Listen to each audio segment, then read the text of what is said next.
আসসালামু আলাইকুম সবাইকে। সংখ্যা পদ্ধতির একটি নতুন ভিডিওতে সবাইকে স্বাগতম। আজকের এই ভিডিওতে আমরা একের পরিপূরক ও দুইয়ের পরিপূরক নিয়ে আলোচনা করব। সো দেরি না করে চলো ভিডিওটি শুরু করি। প্রথমে আমরা একের পরিপূরকটা নিয়ে আলোচনা করি। একের পরিপূরক বলতে কি বোঝায়?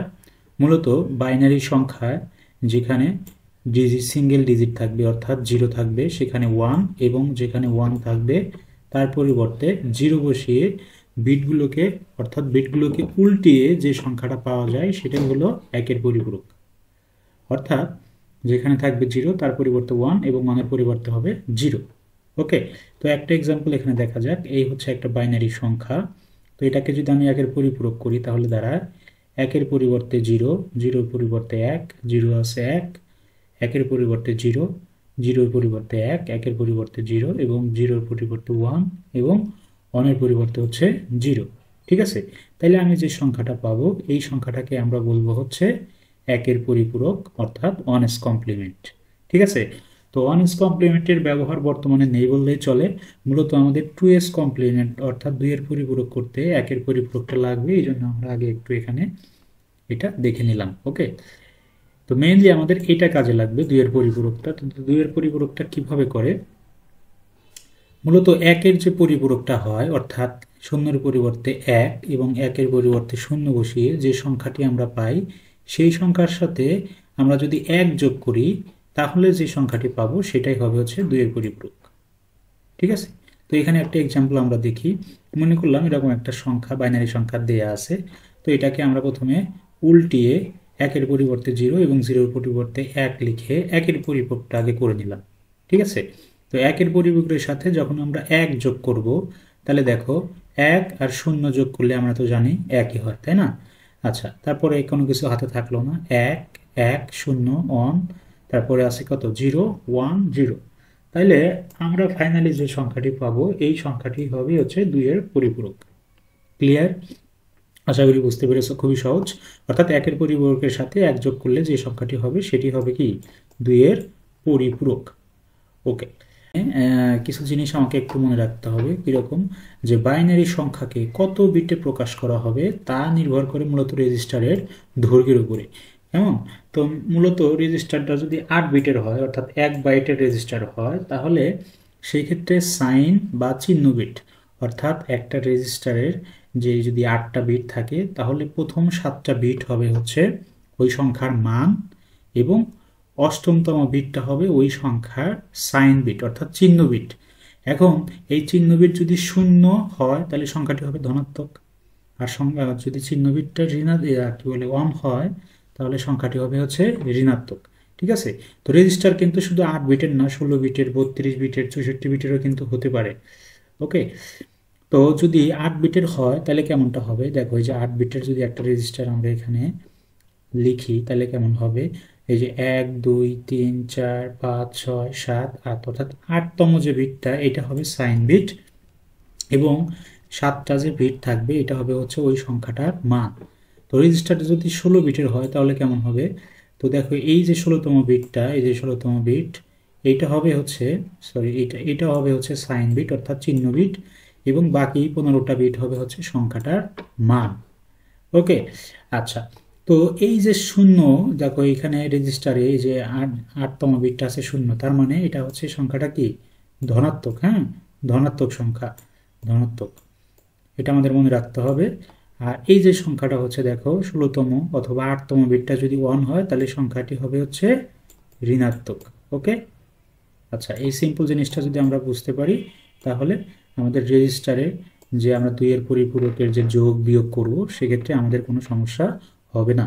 আমরা খুব সহজেই সংখ্যার ধনাত্মক না ঋণাত্মক সেটি বের করে নিতে পারবো। ওকে, আচ্ছা, এরপরে দেখো এখানে দুটা জিনিস আমরা একটু মাথায় রাখবো। যেমন যে সাইন বিট বা চিহ্ন বিট যদি 0 হয় তাহলে সংখ্যাটি হবে ধনাত্মক, আর যদি 1 হয় তাহলে সংখ্যাটি হবে ঋণাত্মক। যেমনটা আমি আগে বললাম, যদি 0 হয় তাহলে এটাকে আমরা বলবো হচ্ছে ধনাত্মক সংখ্যা, আর 8তম বিটটা যদি 1 হয় তাহলে সেটাকে আমরা বলবো হচ্ছে ঋণাত্মক সংখ্যা। ওকে, তো অনেক সময় অনেক সংখ্যার ক্ষেত্রে বাইনারি বের করার পরে আমরা দেখবো যে 8টা বিট কিন্তু ফিল আপ হবে না। হ্যাঁ, তো যদি মনে করো যে এই যে সংখ্যাটা, এই সংখ্যাটা কোনো একটা সংখ্যার যদি বাইনারি ভ্যালু হয়, তো এখানে 7 বিট আছে। হ্যাঁ, তো তো সেই ক্ষেত্রে আমরা রেজিস্টারে পূর্ণ করার সময় বামে একটা শূন্য বসিয়ে নিব, ঠিক আছে। তো যে 8 বিট পূর্ণ হইতে যে কয়টা বিট বাকি থাকবে সেই কয়টা বিট আমাদের শূন্য দিয়ে ফিল আপ করে নিতে হবে। তাহলে এই ক্ষেত্রে যদি 8তম বিট 0 হয় তাহলে সংখ্যাটি ধনাত্মক, ওকে। আর 1 হলে তো সংখ্যাটি ঋণাত্মক হয়ে যাবে। এবার দেখো 2 নম্বর যে এই বিষয়টা আমাদের মাথায় রাখতে হবে, যে সংখ্যার 2 এর পরিপূরক করতে হবে তার বাইনারি যদি 8 বিট বা তার চাইতে বেশি হয় তখন আর সেটা 8 বিট রেজিস্টারে আমরা কিন্তু করতে পারবো না, তখন সেটা আমরা 16 বিট রেজিস্টারে কাজ করব, ওকে। আর যদি 8 বিটের কম হয় তাহলে আমরা 8 বিট রেজিস্টার নিয়ে কাজ করব। তো এই দুইটা জিনিস আমাদের একটু মাথায় রাখতে হবে, তাইলে আমাদের 2 এর পরিপূরকের যোগ বিয়োগ এবং রেজিস্টার রিলেটেড ম্যাথগুলো আমরা খুব সহজেই সমাধান করতে পারবো। ক্লিয়ার? তো এখানে 2টা এক্সাম্পল দেয়া আছে, আমি এই এক্সাম্পলগুলো তোমাদের একটু দেখাই, খুবই সহজ, দেখলেই বুঝতে পারবা। যেমন তোমাকে এরকম কোশ্চেন করছে যে 26 এর 2 এর পরিপূরক গঠন করো, ওকে। তো 26 এর তো আমরা সরাসরি করতে পারবো না, আমাদের রুলসটা হচ্ছে প্রথমে এটাকে কি করতে হবে, ডিজিট অর্থাৎ বাইনারি ডিজিট আকারে নিয়ে আসতে হবে। তাইলে আমাদের যে কাজটা করব, এই যে 26 এটাকে আগে আমরা বাইনারি বের করে নিব। বাইনারি বের করার নিয়ম তো আমরা জানি, 2 দিয়ে ভাগ দিলেই সংখ্যাটার বাইনারি বের হয়ে আসবে, ঠিক আছে। তাহলে আমরা 2 দিয়ে ভাগ দিলে দেখো এখানে আমরা একটা বাইনারি বিট পাইলাম, যেখানে বিট আছে কয়টা টোটাল, 3 দিয়ে 5টা, তাই না। তাহলে এইটাকে আমাদের এখন কাজ হচ্ছে 8 বিট রেজিস্টারে বসাতে হবে। তাহলে এই যে 26 সংখ্যাটা, দেখো আমি সামনে কেন প্লাস বসাইছি এটা একটু দেখাই, যে এখানে আমাদের বিট আছে 5টা, তাহলে বামে আমি 3টা শূন্য কিন্তু বসিয়ে দিলাম। তো এখন দেখো সর্ববামে 8তম বিটটা কি আছে, 0, তাই না। তাহলে 0 থাকলে তো আমরা জানি সংখ্যা ধনাত্মক, এই জন্য সামনে কিন্তু একটা প্লাস বসে গেল, ওকে। আচ্ছা, তাহলে আমাদের কাজ হচ্ছে 2 এর পরিপূরক করব। তাহলে প্রথমে আমাদের 1 এর পরিপূরক করতে হবে, তাহলে 0 আছে 1, 1 আছে 0, 0 আছে 1, 1 আছে 0, এভাবে আমরা সংখ্যাটাকে উল্টিয়ে 1 এর পরিপূরক প্রথমে করে নিলাম, ওকে। তো আমরা তো করবো 2 এর পরিপূরক, তাহলে কি করতে হবে, এই সংখ্যার সাথে 1 যোগ করতে হবে। যোগ করলাম, 1 আর 1 যোগ করলে আমরা তো জানি কত হয়, 2। 2 মানে 2 এর বাইনারি কত আমরা জানি 1 0, তাহলে 0 এখানে বসে যাবে, তাই না। আর হাতে থাকবে কত, 1। তো 1 আর এই যে 0 যোগ করলে কত হয়, 1, তাই না। আচ্ছা, আর তো কোনো কিছু হাতে থাকে না, এরপরে যা আছে তাই 1 0 0 ট্রিপল 1, এই যে 1 0 0 ট্রিপল 1। তাহলে অবশেষে আমরা এই যে সংখ্যাটি পেয়ে গেলাম, যেটি হচ্ছে কি এই 2 এটি 26 এর 2 এর পরিপূরকের মান। ক্লিয়ার? আচ্ছা, পরিপূরক করলে কিন্তু এর যে সাইন বিট আছে সেটা কিন্তু পরিবর্তন হয়ে যায়, তোমরা দেখতে পারবে। দেখো 8তম বিট এখানে 0 ছিল, এই জন্য এটা ধনাত্মক ছিল। তো এই যে 8তম বিটটা দেখো, এই যে 1 2 3 4 5 6 7 8, 8তম বিটটা কি আছে, 1 আছে, হ্যাঁ। তার মানে এটা কিন্তু আর প্লাস 26 নাই, এটা হয়ে গেছে কি মাইনাস, এটা হয়ে গেছে কি -26, ওকে। আচ্ছা, তো এটা গেল 1 নম্বর এক্সাম্পল, আশা করি বুঝতে পেরেছো। এরপরে দেখো 2 নম্বর এক্সাম্পল যেটা আছে, 37 এর 2 এর পরিপূরক গঠন করো। সেম কাজ, প্রথমে আমরা এই 37 এর হচ্ছে বাইনারিটা বের করব।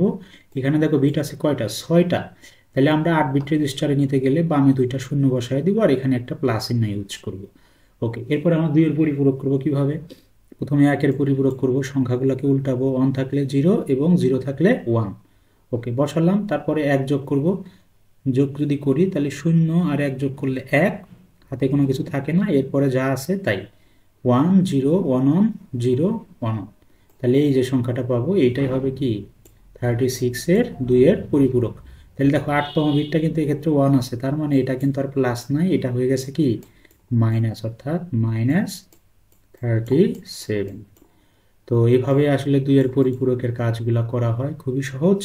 তো আজকের ভিডিও এই পর্যন্তই, আমরা নেক্সট ভিডিওতে 2 এর পরিপূরকের যোগ বিয়োগ নিয়ে আলোচনা করব। আশা করি তোমরা সাথেই থাকবা।